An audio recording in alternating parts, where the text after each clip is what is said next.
Like beer, should you be tilting your glass of wine while pouring it in the glass? Now, let's first understand why we do this with beer.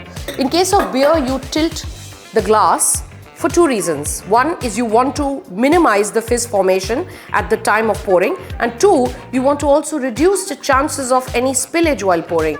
But in case of white and red wines, there is no fizz. So there is no question of worrying about that. In which case, the more elegant way to pour your wine is simply to place the glass on the table, hold the bottle of the wine at the end, take the neck of the bottle closer to the glass and simply pour. You can give it a slight twist to stop the pouring. Now, in case of sparkling wines, you might argue, oh, that has bubbles just like beer. So again, the more elegant thing to do is to place your glass on the table and simply pour confidently. Now, if you think there is too much fizz, you can also quickly stop, allow the mousse to settle and continue the pouring till your glass is nearly 2/3 full.